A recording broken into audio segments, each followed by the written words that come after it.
Hello, everyone. It's Thursday, June the 17th. We have 7 additional deaths to talk to you about and everything and to announce since last Tuesday. I know it's impossible to tell you that these numbers continue to be a whole heck of a lot better than they used to be. We're really happy about that, but at the same time, you know, for 7 great families and 7 great West Virginians and everything, it doesn't really seem to matter. You know, so please keep all these folks in your prayers, and absolutely, if you happen to know them, please reach out. You know, at this time, they absolutely don't want to feel alone, so please reach out and express your sympathies. The 2,857th death is an 85-year-old male from Kanawha County. The 2,858th death is a 66-year-old female from Raleigh County. The 2,859th death is a 77-year-old female from Tyler County. The 2,860th death is an 85-year-old male from Greenbrier County. The 2,861st death is a 71-year-old male from Greenbrier County. The 2,862nd death is a 56-year-old male from Barber County. And the 2,863rd death in West Virginia is a 68-year-old female from Raleigh County. This is a great number. We have now dropped below 100 new positive cases. We have 71 positive cases in the last 24 hours. Our daily positivity rate is at 1.39. That's amazing compared to where we've been. Our cumulative positive is at 5.08. Our active cases are 2,521. And our recovered cases are 157,998.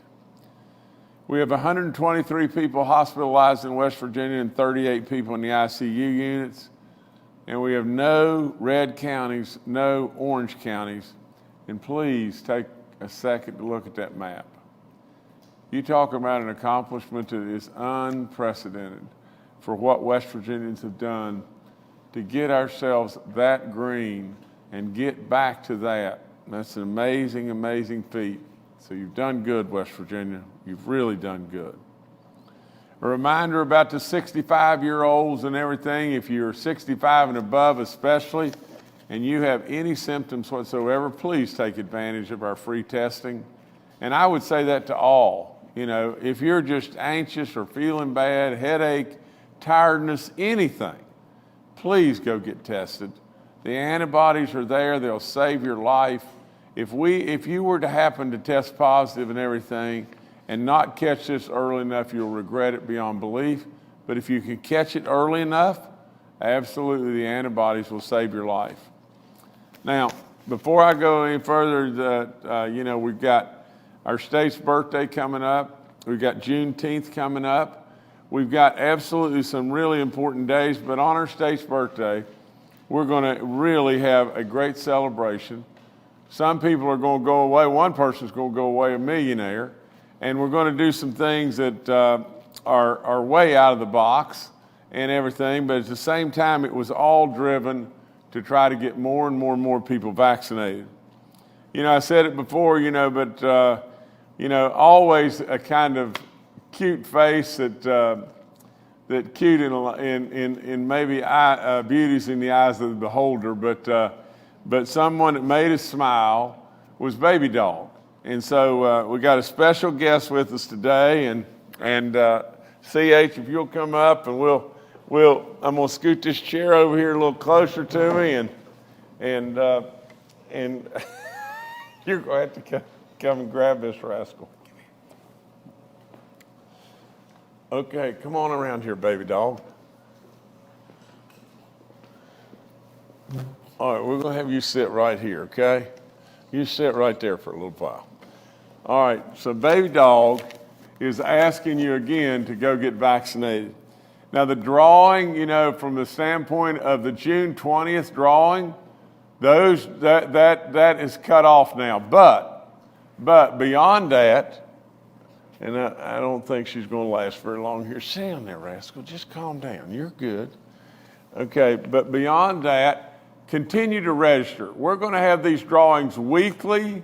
We're going to give away $1 million every week. We're going to give away the automobiles or the trucks and everything, the free scholarships and everything. So if you're not registered, continue to register. And absolutely, you'll be in the drawings for the next weeks, but we have 246,200 people that are in the drawing for June the 20th. So continue to register and everything, and we'll be hopeful that everybody walks away with something and everything. Like I said, we're going to be giving away hunting rifles, and we're going to give away, hunting shotguns and weekend getaways at our state parks and lifetime, hunting and fishing license, scholarships. We're going to give away trucks. We're going to give away a lot of neat stuff and everything. And it's all in an effort to get more and more of our folks vaccinated. If we can stop this dreaded killer, we will save so much money. It is unflat believable. I always go back to Nathan's saying, about save a life, change a life. It's important stuff. Really, really, really important stuff.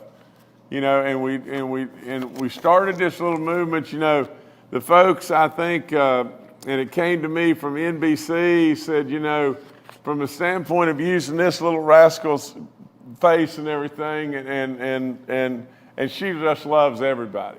I mean, honest to Pete, this little dog loves everybody. It doesn't matter, I've never seen her do anything except go through that little wiggling and absolutely want to talk and lick or whatever everybody.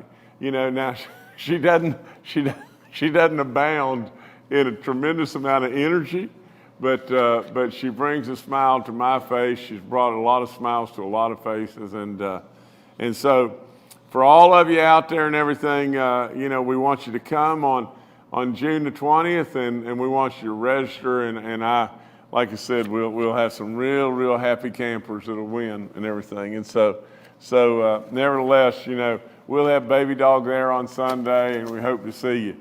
But now if I could go back, our vaccine eligibility, it starts with all those 12 and above.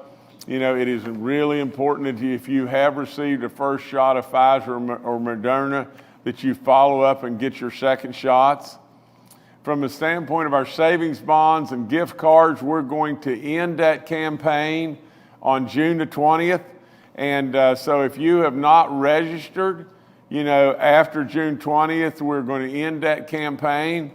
It in itself, was semi-successful. We have 39,000 people that have received, that have registered since we have started this program and everything. Those people, we're sending out the gift certificates or the gift cards and or the savings bonds, and so we continue to urge you to register for this. Up until it'll end on Sunday, June the 20th. And what time are we going to cut that off? Are we going to cut it off midnight? Or let's cut it off at 11:59 midnight, or 11:59 on June the 20th. So if you haven't registered, you're throwing away a chance for $100. If you've got your vaccine, you got to register to be able to get it. Okay, from the standpoint, I will go back to encouraging our parents, our grandparents, on those people that are aged 12 through 35. Please help us with the younger folks and everything to be able to get them vaccinated, because that is hugely important in this deal. We're at 61.5% now that have received at least one shot. That's great. We're at 77%. It's unbelievable. 77% of the people 50 and older have received one shot. We're at 85.4% of those 65 and older, and another amazing statistic. It's really great. So our wisdom is telling young people, get vaccinated. That's what they're doing.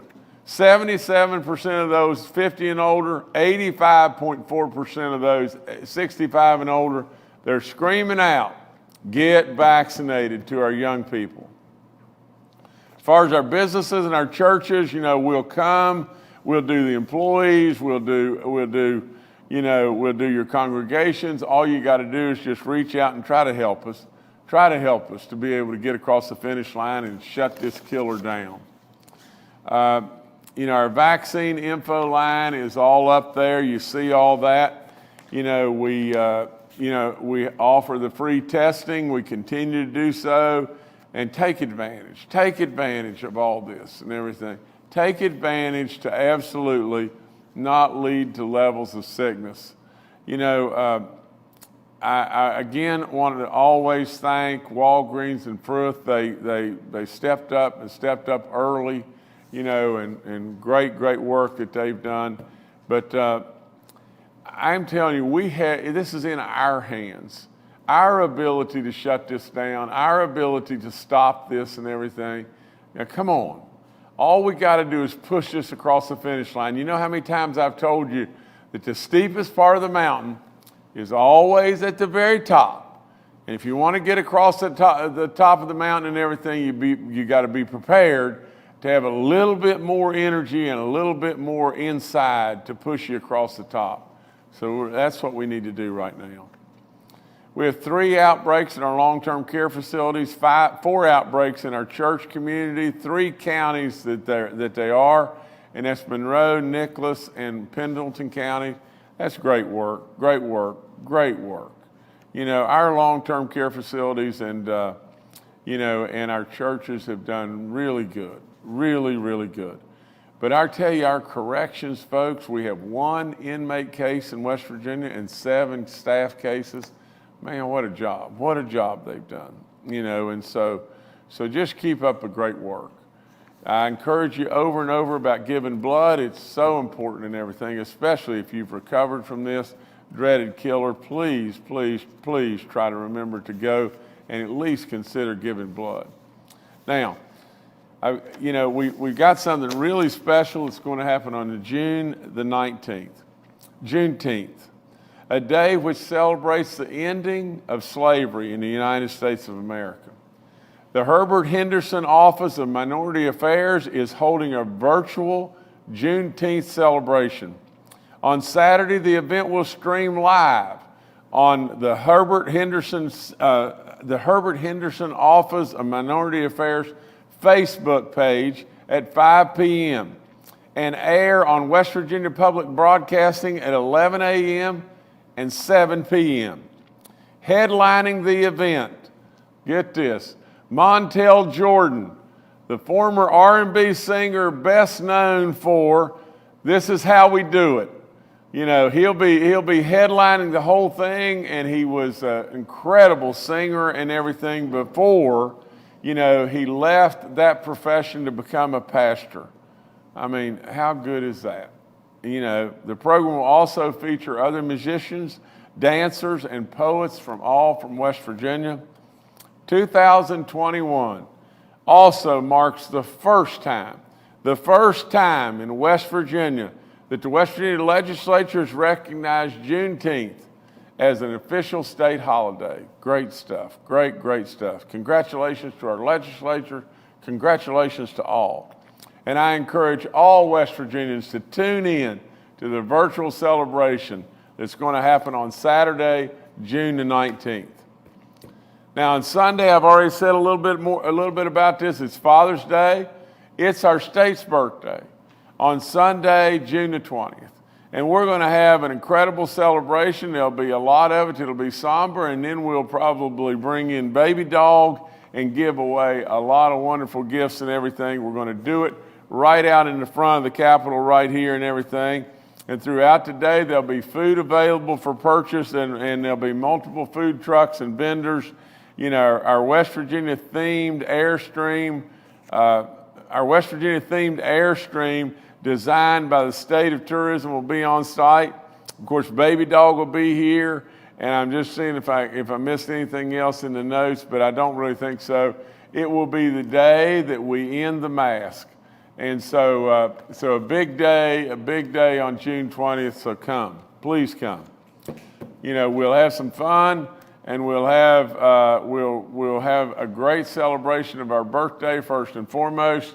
You know, we will be doing a vaccine also on Sunday, you know, a vaccine clinic and everything, basically, that it'll be a do it for baby dog clinic and everything. And so if we can pick up 3, if we can pick up 30, if we can pick up 300, you know, people that haven't been vaccinated, if you'll come on that Sunday, we'll get you vaccinated and everything. And for everyone we get, that's a potential life we save.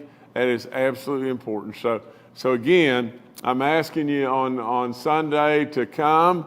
We'll have some fun. Baby dog will be there, and look at this little face. Now look at this little thing. You can't turn her down. She's asking you in every way, to just go get your shot and be vaccinated. Be vaccinated. She's asking you in every single way. Now, she's probably right now thinking about a cheeseburger, but, you know, but nevertheless, you know, she's asking you, please just go get vaccinated. And then after you're vaccinated, register for all these wonderful, exciting prizes that you could get. But please go get vaccinated. For you, absolutely. For your family, and for this little thing, absolutely, go get vaccinated. Okay, tomorrow, this is my last thing, and this is a biggie, and you got to really pay close attention. Tomorrow, I will call a special session of the West Virginia Legislature for next Thursday, June the 24th at noon. I am calling them back in to appropriate another $250 million in budget surplus money before the end of the fiscal year on June the 20th. And we will release the call and the list of items for funding tomorrow. But, you know, we have done great in our state. We have a tremendous surplus, and we want to absolutely put that to good use, to absolutely benefiting us as we go forward. And our rainy day fund is at record levels and everything. And so we absolutely have the golden opportunity here to absolutely do some more goodness in West Virginia. So we're going to call the folks back in and try to get their blessing and try to move forward on a lot of wonderful projects. So with that being said, that's all I've got right now.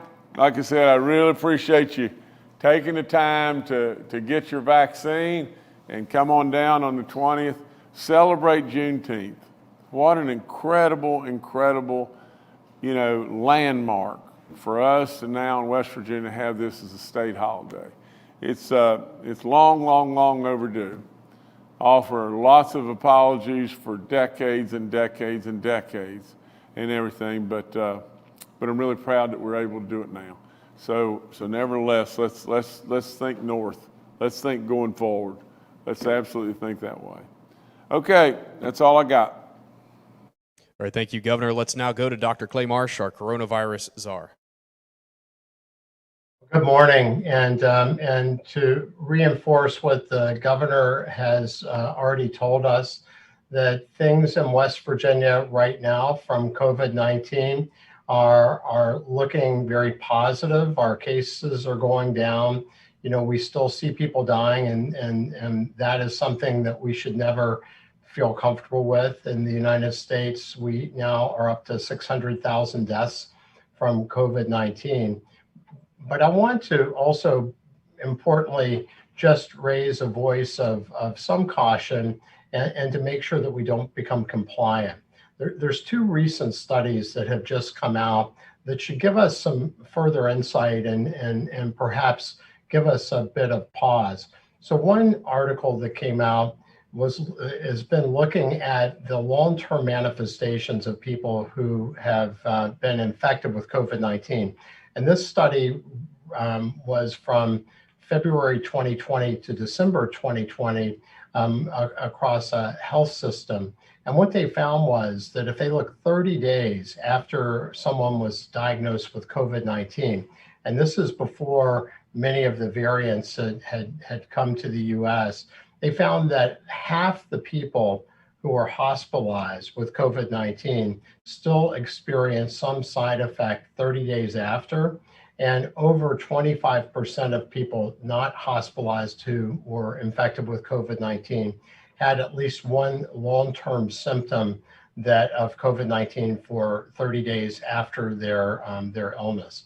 So we start to see this pattern that at least a number of people who are infected with COVID-19 very well may experience much longer term consequences. And these include people who are previously healthy and people who just have COVID-19 and don't get sick enough to go to the hospital. The other study is really, to me, much more concerning. And it's a study that came out of Scotland. And as we've talked about, we have constantly tried to look ahead for the pandemic, and the governor has done such a great job of leading these efforts, but to look around the corner and try to predict what's coming next. And as we have seen from India, which had the terrible outbreak from COVID-19 with so many people getting infected and dying, that because of the number of people infected, there is a new variant now that is becoming the most common variant in the world. And it came from India, and it's now referred to as the Delta variant. And this variant is now more infectious than any other variant that we've seen, and more able to evade our immune system than other variants that we've seen. In the United States, this variant now accounts for 10% of all the cases of COVID-19, and it is doubling about every 10 to 14 days. So the projection is in the next 2 to 3 weeks, it will be the most common variant of COVID-19 in the US. In West Virginia, as we've been a bit behind the rest of the country sometimes and the rest of the world, we have only 3 cases, and we identified the group that existed in and isolated them, and we haven't seen any more of that Delta variant. But we can almost be assured that over time we will. And most likely, like the United Kingdom variant came to us, the Delta variant will become the most common form of COVID-19, both in the US and eventually in West Virginia as well. A study from Scotland demonstrated that this variant was twice as likely to hospitalize people who become infected than the UK variant. And remember, the United Kingdom variant, which is now our most common variant in West Virginia, is about 40 to 60% more infectious than the initial form of COVID-19 that came from China and came to us through Washington, the state of Washington. This variant, the Delta variant, is another 40 or 50% more infectious than the UK variant. It is currently the most infectious form of COVID-19. And it also infects children more than the United Kingdom variant. And in Scotland, it really attacked people that were more affluent, had more resources than the UK variant. So this is a variant that we know is more infectious, is more severe when it infects people, and it is a variant that's coming to the US and will soon become our most common variant. And that's really a concern because of the number of people still not vaccinated. In the United Kingdom, having only one vaccine was not sufficient to protect people from the Delta variant. They really needed both doses of the vaccine. I'm talking now about the messenger RNA vaccines, the Pfizer and Moderna vaccine. And with both doses, 14 days after, the vaccines are still very effective in reducing very serious side effects, hospitalizations from this variant at 96% effectiveness. And remember, for the UK variant, it's over 99% effectiveness. And as far as keeping people from getting infected, still very effective. It was 79% effective in keeping people from getting infected versus the UK variant at 92%. The vaccines were effective in keeping people from getting infected. So being fully vaccinated is still incredibly good protection against severe disease, hospitalizations, death which is what we really care about. But the people not vaccinated or only vaccinated partially are people at significant risk. So I hope that all citizens in West Virginia will take that to heart and please choose to be vaccinated. And let's get everybody vaccinated with both vaccines and get that 14-day window where you're totally immune ready if you do get challenged with that particular variant, because that's the way we keep West Virginia healthy and keep moving in the direction that we are today. Thank you. Thank you, Dr. Marsh. Next, we'll go to Dr. Ayn Amjad, our State Health Officer. Good morning. Speaking of vaccination, there was a long-term care facility in the state that had extremely low vaccination numbers among its staff and residents. And a individual did visit this facility that was also unvaccinated. And because of this, 79% of the patients and 60% of the staff did contract COVID-19. And this did result in 3 of the residents passing away. So this is a strong reminder that vaccinations are important. You still can get COVID-19 from vaccinations, but it does reduce your going to the hospital and dying from COVID-19. So this is just a strong reminder that we do want everyone to get vaccines in the state. But this information, we do want to put it out there because, we are still seeing some fatalities, and this long-term care facility is just a strong reminder of that. Thanks, Jordan. All right, thank you, Dr. Amjad. We'll go back to the governor for just a moment. I need to clean something up here and everything. I always do this with you. If we make a mistake or whatever, I always recognize the mistake and I don't take long to do it. But the notes and everything that I was given and everything, as far as Juneteenth, were basically telling me that it was an official holiday, and we'd checked that as best we possibly could and everything, or checked it earlier today. But it is not, it is not recognized as an official state holiday. Juneteenth, what the legislature did is Juneteenth recognized the importance of this great day. And what they did by resolution was officially they recognized the day.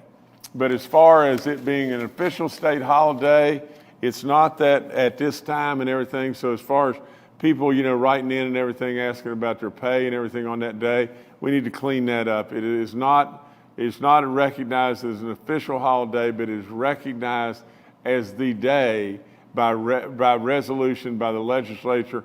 I think it's incredible progress. And as we go forward, let's be hopeful that at some point in time we will recognize it as an official state holiday. It is an incredibly important day, a landmark in this great country. So I wanted to clean that up and everything. That's a mistake on our end. And me, if we make a mistake, I try to come to you right then. Thank you. All right, thank you, Governor. Retired Major General Jim Hoyer, the director of our Joint Interagency Task Force, and Secretary Bill Crouch with the DHHR are also joining us today and are available for questions. We'll now go to questions from members of the media. The first from Kenny Bass with WCHS and Fox 11. Thank you very much. Always good to see Baby Dog. Makes the day better. I have a question for General Hoyer, who I should also say it's always nice to see as well as the rest of the panel. General Hoyer, how far along are we on the plans with the planned booster shots for the COVID vaccine that it will probably be rolling out at some point later this year or early next year? Are we set and good to go there, or are we waiting to see what further developments might come from the coronavirus, like this new Delta variant that could maybe switch things up for us as we move forward? Thank you. General. Well, yes, sir, Governor. Well, Kenny, I appreciate the fact that you hold both Baby Dog and I in such high regard. And I realize that I'm second behind Baby Dog. But so, Kenny, the CDC, FDA still haven't worked through what the booster will look like as far as the required potency and the things that would be needed there. So what we're doing is we are planning to be able to execute, doing all the logistics behind the scene that we need to be prepared, working with Dr. Marshall and and Dr. Amjad on the medical components, and having the things in place that we would be ready to execute as soon as the government tells us what and when that booster will be like. To include, will it have to be like the Pfizer doses in the beginning in some kind of controlled temperature environment? So planning to be prepared to execute, just like during a flood, and then once we get the details, we'll move left or right based on that data. Thank you. All right, thank you, Kenny. Next, we'll go to Charles Young with WV News. Hi, this is Charles Young with WV News.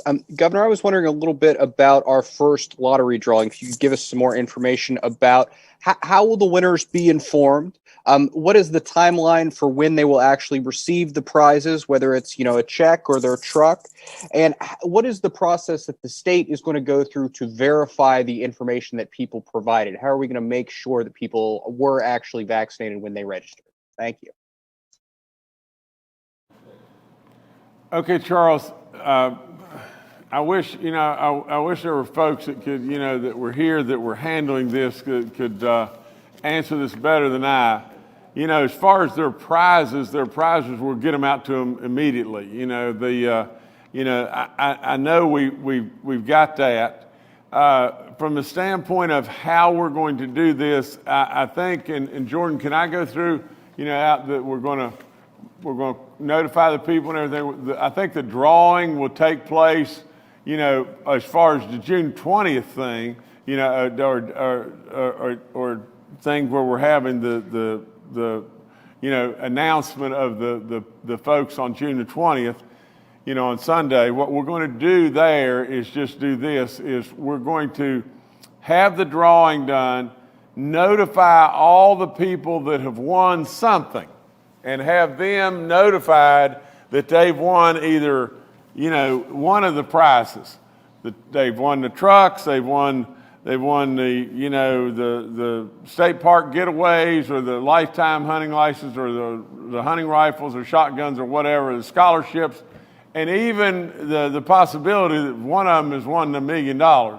And so, and tell them that we would like them to come if they choose to do so. And so we're not going to tell them the prize that they won, but we're going to tell them that they have won, and they're, so those folks will be notified prior to June 20th, and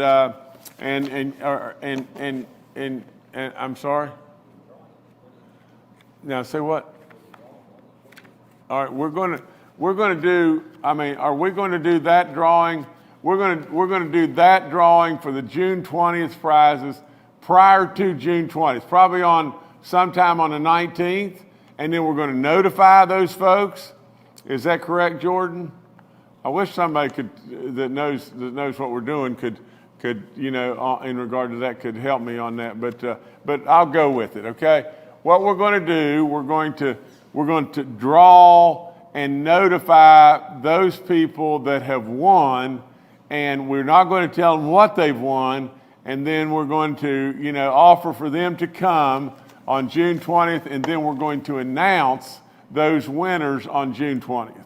And so Charles, that's how that part's going to work, only for June 20th, and then we will have dates as we go forward and everything, and we will draw on that specific date and announce, those winners as we draw.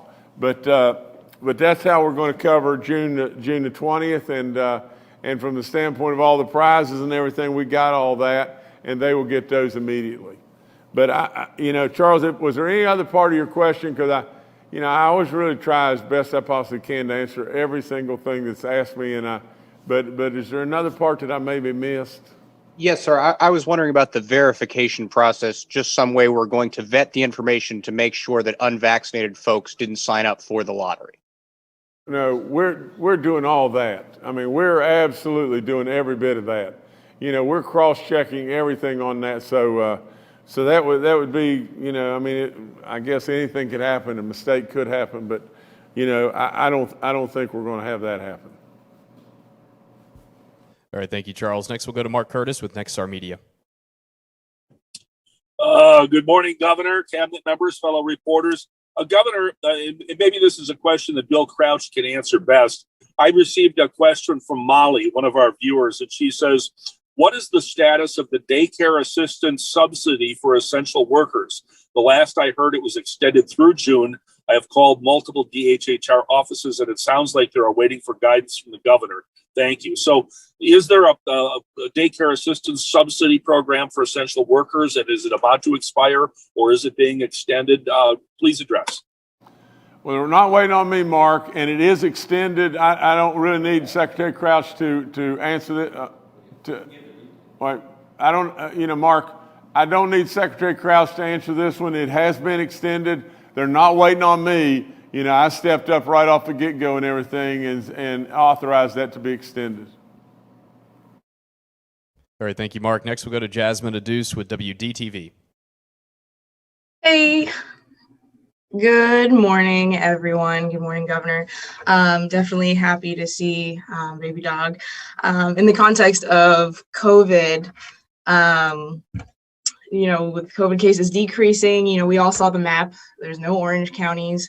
Because of the fact that we're seeing less and less cases, what do you say to those people who just still won't, who won't get the vaccine, because of the fact that we're not seeing as many cases anymore? Thank you. I think maybe, Dr. Marsh, why don't you try this, please? And then I'll follow up too. Yeah, thank you, Governor, and thank you, Jasmine. That's really part of the reason why at the beginning of this press brief, I tried to touch on what recent data is coming from places that are really struggling with this new variant of COVID-19, the Delta variant. And while I agree 100% that things are looking much better in West Virginia, and we're really grateful for that for all the right reasons. But as we have done the whole pandemic, we need to be cognizant of risks that are coming at us in the future and try to do our best job of predicting that. And when you start to look at this Delta variant, it is much more infectious than any variant that we have in our world right now. It created so much problems in India, even among healthy people who were previously exercising and young, who got devastating illness from this. Up to 10,000 people a day were dying, and 500,000 people a day were getting infected in India. And the UK, it's really also caused a big problem. And the article out of Scotland demonstrated that it was more likely to infect children than the UK variant, more likely to hospitalize people. And the vaccines are really, really good, but you need both doses of the vaccine. You need to be fully vaccinated and to be 14 days after the last vaccine. So our biggest hope is that people in West Virginia will pay attention to this, choose to be vaccinated, because we do have an opportunity. We have a window right now to be able to protect people. But once the Delta variant is here, it's going to cause a lot of problems, particularly in people unvaccinated or partially vaccinated. So our hope is that people will take heed of that and act quickly and decisively to protect themselves. But I think for some people, unfortunately, they are going to be at risk when this variant comes because they have not chosen to be vaccinated or they're only partially vaccinated. Me just 1 second, Jordan. Jasmine, listen, the message has got to be just real simple. If you choose not to be vaccinated, you're still exposed. And you're exposed in a big time degree. Now just think about this just a second. If the variants are much more contagious and they come, what's the likelihood of a really bad outcome for a lot of you that choose not to take the vaccine? The likelihood's big time. The other flip side of it is, with getting COVID, the likelihood that most of you will survive if you take that chance, the likelihood is good that most of you will survive. But the likelihood is also really good that a bunch of you that survive will end up with side effects for the rest of your life, whether it be heart issues or whatever it may be. Please, somebody tell me how in the world can you take that risk? That's the thing that just blows me away. Every single person in the world is telling us how absolutely almost risk-free taking the vaccine truly is. Everybody tells us how efficient and how good the vaccines are. And everybody in the world is telling us they're safe, they're safe, they're safe. And absolutely how you can take that risk, I just don't know. I just don't know how you can do it. So the bottom line to me is, if you take the risk and this thing comes back and grabs you, it's not going to be good. All right, thanks, Jasmine. Next to June Leffler with West Virginia Public Broadcasting. Hello, Governor and panel. Thank you for taking my call, my question. So we've been talking about the risks to people that are unvaccinated. I would like to talk more about, the chance risks that are still out there for people that are vaccinated. So DHHR has said that there's been, just over 600 breakthrough cases, and of those, more than 20 people have died. We know that's, breakthrough cases are expected. We know getting vaccinated still, greatly reduces your risk of getting infected and dying.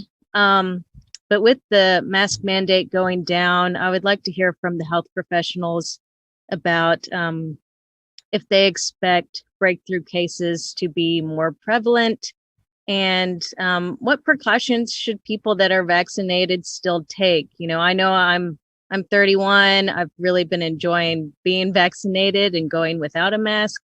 But I do think that there's probably still older folks that might want to prevent the risk that they are one of these very few people that do get infected and possibly die. Doc, please go. Dr. Marshall, Dr. Amjad. Dr. Amjad, please, if you would go. Yes, Governor. So, June, that's a question that Clay and I get, and Dr. Hoyer and gets a lot too. So, to answer you kind of short and simple, this is how I live, and I think Clay said this on an earlier call as well. If you know the group that you're around, you're safe to go without your mask. Obviously outside, the CDC said you don't need to wear your mask, and it's outdoors, so the air quality is good. If you're going into indoors and the people that you're around are vaccinated, you're safe to not wear your mask. If you're going indoors into an area, of course, the mask mandate is going to be lifted, as the governor stated, and also the CDC is saying if you've been fully vaccinated, you're also safe to not wear your mask. But moving forward, as you said, and with the variants, and as Clay talked earlier with the Delta variant, we don't know what the future lies. Anyone who's in a large, very crowded area, say you're in New York City, you're under a subway, you're traveling also on airplanes, they're recommending to wear masks in large crowded spaces because you don't know who's been vaccinated or not. So me, myself, if I know a group, we go to work, we know your coworkers are vaccinated, you're in an indoor space, I'm not going to wear a mask. But if I was going to go into a large, crowded area and there's too many people close to me, even though I'm relatively healthy, I might consider wearing a mask. So, that's the kind of advice I give family members. That's the kind of advice I give myself or a patient. I'd give my 70-year-old plus mother. But, that's the kind of things we need to move forward. But it's kind of one of those things. We know the vaccine does protect us more than 95% of the time. but it's something that we're going to have to see as time goes. But you still need to get vaccinated. It does help us. It does keep people out of the hospital. It's proven to do that. And we just have to see how we go forward. But I don't know if Clay has anything to add more to that. The only thing I would just say, and you said it very well, is that instead of just, counting and just waiting for some sort of government agency or state government to sort of tell you how to act, it's important that each person make that decision for themselves. So we know that the flu season really got, taken care of. We didn't have one because of mask and hand washing. So if you feel uncomfortable, wear a mask, stay physically distanced, no problem doing that. But I think that as Dr. Amjad said, being fully vaccinated really does give you so much protection. And we certainly recommend that everybody consider that choice. All right, thank you, June. Next to Paul Mullen with WCBC. Good morning, Governor. Good morning, panel. Governor, I notice that Baby Dog has a better chair than you, so there's something to be said there for sitting to the left of the governor. One of the objections, you might call it, that I hear from people not getting the vaccine is they say, we're going to have herd immunity, so I don't need the protection of the vaccine. I'd like to hear the argument from the medical panel as to why that is a bad conclusion. Thank you. Well, Paul, let me just say this. And I struggle with this all the time. I really do. But Paul, if I thought there was a chance, there was just a chance. Now, there's a real likelihood, as far as herd immunity or whatever it may be, that things are going to be better. But if there was a chance, and surely to God above, if you had the governor of the state of West Virginia that came on every other day and read, 5 to 15 or whatever deaths across our state, there's a real chance. And if there's a real chance, how in the world can you process, really the whole thing and come up with, well, I think there's going to be herd immunity or whatever it may be, so I'm going to have a less chance of getting it, but I'm still going to have a chance, a real chance. Please, Dr. Marsh or Dr. Amjad, from our health community and everything, add to that, but I just don't see how you take a chance. Maybe I'll take the first shot at it and then pass it to you. Thanks for the question, Paul. Given the viral variants and given the number of unvaccinated Americans and West Virginians, there's no real world likelihood that we'll ever see herd immunity. We know that people's immune function are not all even. Some are waning while other people's is still remaining. We identify people, say, on immunosuppressive medication who may not respond as vigorously to the vaccines and may lose their immunity faster, people that are elders, people with other chronic medical conditions. And with the new variants, we would probably need 85–90% of the population immune before we would get to what you could call herd immunity. So I think that the key is we have the solution. As the governor said, as Dr. Amjad said, as we've all said, these vaccines are incredibly effective, incredibly safe. And, and much of the world is so anxious to get access to the vaccines that we have sitting on the shelf, not being used for the people who we love and care about and who should be worried about their life, their health, their futures, and for the people they love, because they can pass it on to others. So ultimately, herd immunity is not a real thing. It's a concept, which is one that gives us a reference point, a frame. But ultimately, the only way that we can protect people is to have people get fully vaccinated and continue to keep up with that as these variants, progress and as we may have boosters available. You want to add anything to that? just one little tidbit that, herd immunity it's an old school word that people used like when I was in medical school, which is really a long time ago, that put a number to something. And that now with the way the world is, we travel too much and we don't live in a little bubble anymore, and that we don't need to put a number to anything, and that we need to think more globally and community oriented, and that people need to get vaccinated, that it just doesn't work that way anymore. It's too fluid. COVID is fluid and we need to move with the times, and that it's an old school term that needs to change. So that's all I'll add to that. So thanks. Great. Thank you, Paul. Next, we'll go to Rebecca Agostoni with WTRF. Good morning, everybody, and thank you, Governor. My question for you today, Governor, is actually a follow-up from my question on Tuesday. Did you get a chance to talk to West Virginia Secretary of Transportation Byrd White about the Route 2 road construction project in Sistersville, Wetzel County? Can we give the Sistersville mayor and residents any new information today?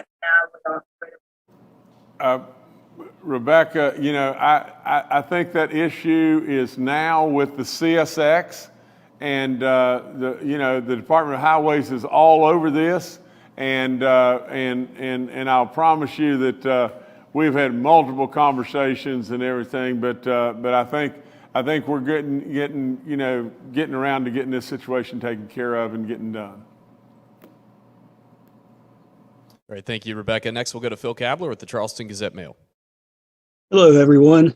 Governor, I wanted to ask you about your appointments of GOP operative Greg Thomas and U.S. Chamber of Commerce lobbyist Danielle Waltz to the Educational Broadcasting Authority.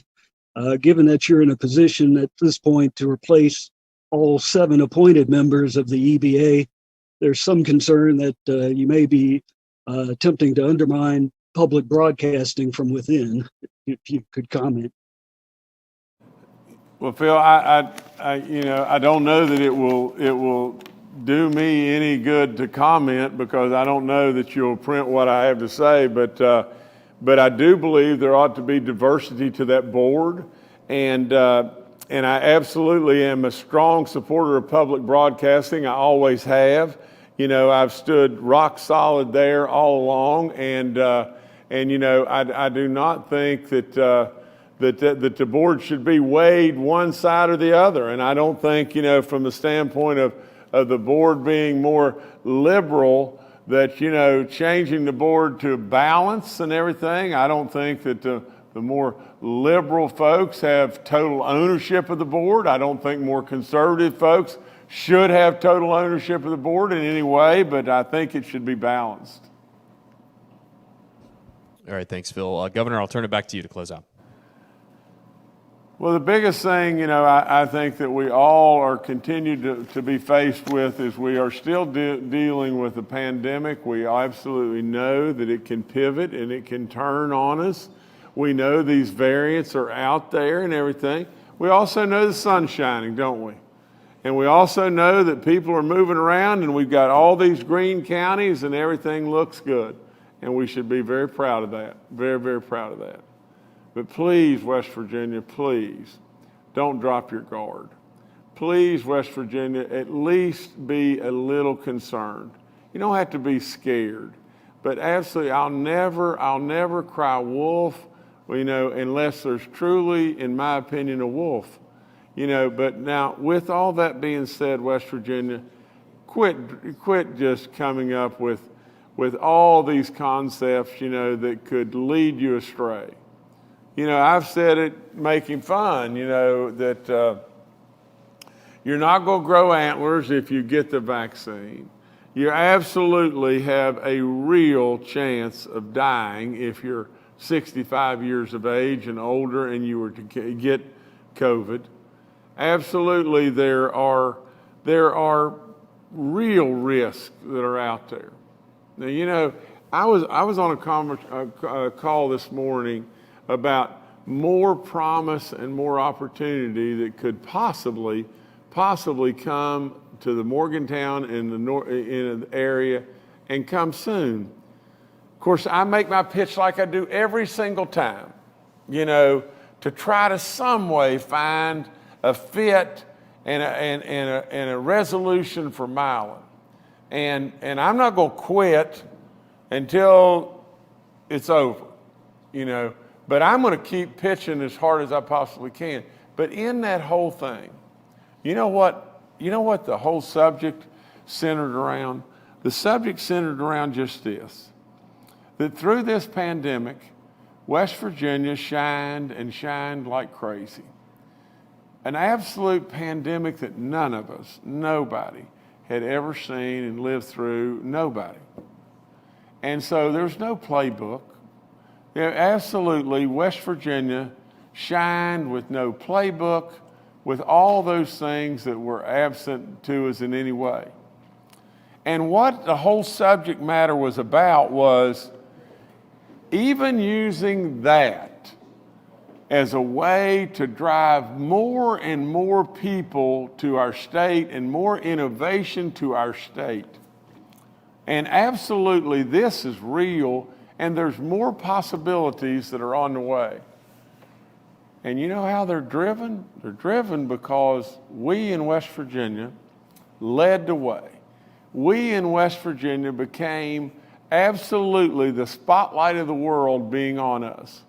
Now, with that being said, and I go back to just this, what in the world are we continuing to have folks that absolutely believe in all these concepts, herd immunity, you know, that something bad is going to happen to you if you get the vaccine? Why in the world can't we just listen now to reason? We led the way. We led the way. And absolutely, we need you now. We really need you now. And so help us with the young people. Help us with the 12 to 35-year-olds. Absolutely, but at the same time, you know, if you haven't been vaccinated, you could be the next person that was just like the guy that worked for our farming operation. And he looked right at me, you know, and said, just the misery, the worry, the scare that he went through, and he still feels really tough, really, really tough. He said, I was one of those. I was one of those. I've heard this story so many times, so many times. I was one of those that said, no, I'm not getting the shot. I'm not doing that. My wife the same way. Well, we're not doing that. We're not doing that. I was one of those. When I laid in the intensive care unit, I prayed over and over and over that some way I'd get through this and be able to spend time going forward with my grandkids. Kids that I wanted so much, and I hope and prayed so much to be able to have at some point in time. Now I have them. And look, I'm about to just fade away right here. You know, now with all that being said, I'd say to you just this: don't be him. Don't be him. Don't be laying somewhere, gasping for breath, wondering, why didn't I get the vaccine? Don't be sitting somewhere with one of your loved ones gasping for breath and say, I'm the one that caused it. I mean, and hoping and praying on herd immunity, or hoping and praying that maybe I was the one that didn't take the shot, so I'm the one that's going to be okay. Think about the millions and millions, half of our nation's population, half of the entire population of the United States has had this vaccine. If it were dangerous to people, if people were dying, do you not think that it would be the number one thing on the national news over and over and over? You don't hear it. You don't hear it. And you know why you don't hear it? Because it's safe. And absolutely, you could be one of these. You could be one of these that would make the roll call. You could do it. You could be one of 2,863. And absolutely, you're just signing up for the drawing. Because for those of you that have not been vaccinated, you're signing up. You're signing up whether you like it or not like it for the drawing, because there'll be more die. And absolutely, unequivocally, those that are dying are not vaccinated. It's just that simple. You're signing up, is your number going to be drawn or is it not? We're going to draw to somebody's going to become a millionaire, on Sunday. Somebody's going to become a millionaire in West Virginia on Sunday. You're signing up for a drawing that says, I'm in the drawing to see who's going to make the list. Who's going to make the list that Justice is going to read their names? That's the drawing you're signing up for. I think it's a big mistake. Anyway, thank you so much.